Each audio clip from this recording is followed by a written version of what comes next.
Doctor साहब क्या हुआ इनको? देखिए सिंह साहब, बात यह है कि टाइम पर दवाई ना लेने की वजह से इनकी तबीयत ज़्यादा ख़राब हो गई है। अब दवाई तो मैं दे दूं, लेकिन दवाई बहुत स्ट्रांग है और इन्होंने कुछ खा नहीं रखा है, तो बताइए मैं भी क्या कर सकता हूँ। सुन रही हैं आप डॉक्टर साहब क्या कह रहे हैं? खाना क्यों नहीं खाती हैं आप? अच्छा खाना छोड़िए, दवाई क्यों नहीं लेती है टाइम से? कितनी बार आपको बोला है कि दवाई टाइम से लिया कीजिए, दवाई टाइम से लिया कीजिए, लेकिन नहीं, आपको तो मजा आता है हमको परेशान करने में। क्या कहना चाह रही है? ढंग से बोलिए, कुछ समझ नहीं आ रही मेरे को। अरे हर्षिता तुम ही समझो क्या बोल रही है वो। मुझे कैसे पता होगा? तुम्हारी माँ है ना, जब तुम्हें ही नहीं समझ में आ रही इनकी बात तो मुझे कैसे आ जाएगी? माय गॉड, आपको हमको परेशान करने में मजा आता है ना? क्या लगता है आपको पैसे पेड़ पर उग रहे हैं? लाखों रुपए का खर्चा हो रहा है आपके इलाज पर। डॉक्टर साहब बैठे हैं, मैं बैठा हूं, अपनी मीटिंग बीच में छोड़ के आया हूं, किस लिए? अरे डॉक्टर साहब आप ही समझिए क्या बोलने की कोशिश करिए, मुझे तो कुछ समझ ही नहीं आ रहा। बस इनको हमको परेशान करने में मजा आता है। सिंह साहब आप बाहर जाइए, मैं आता हूँ।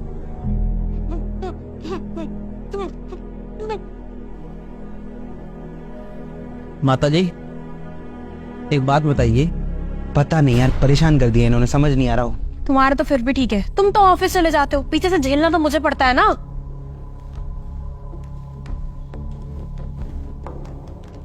बताइए डॉक्टर साहब क्या बात है?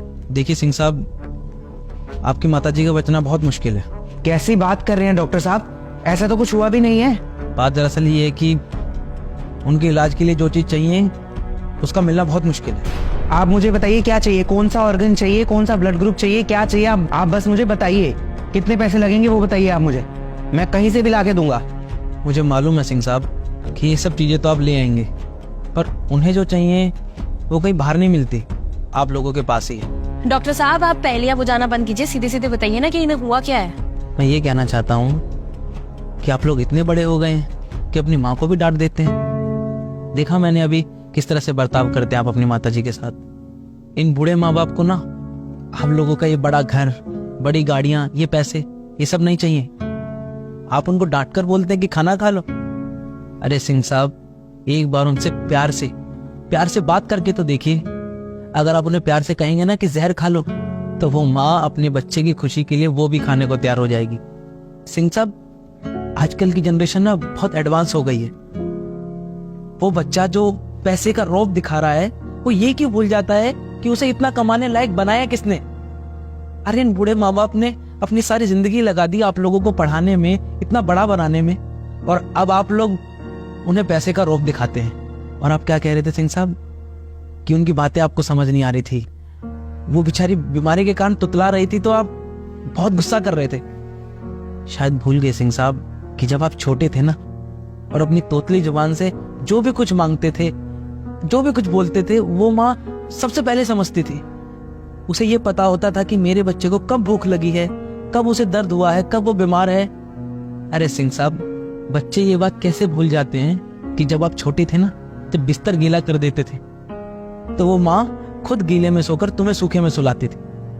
उन्हें कुछ नहीं चाहिए, बस आप लोग पूरे दिन में अगर 10 मिनट भी उनके साथ बैठ के हंसेंगे, बात करेंगे, उनके दुख दर्द की सुनेंगे, तो वो ठीक हो जाएंगे सिंह साहब। और ये परेशानी सिर्फ इन माँ बाप की नहीं, हर उस माँ बाप की है जिनके बच्चे उन्हें समय नहीं देते। ये बूढ़े माँ बाप सिर्फ प्यार, इज्जत और समय मांगते हैं सिंह साहब, आपसे पैसा नहीं मांगते। खैर मैं तो डॉक्टर हूं, मेरा काम है दवाई देना। ये कुछ दवाइयां लिखी हैं मैंने, आप इन्हें टाइम पर खिला देना। मैं चलता हूं। और हाँ सिंह साहब, ये दवाइयां सिर्फ पानी के साथ ही मत देना, दवाइयों के साथ थोड़ा प्यार, इज्जत और अपना कुछ समय अपनी माँ को जरूर देना।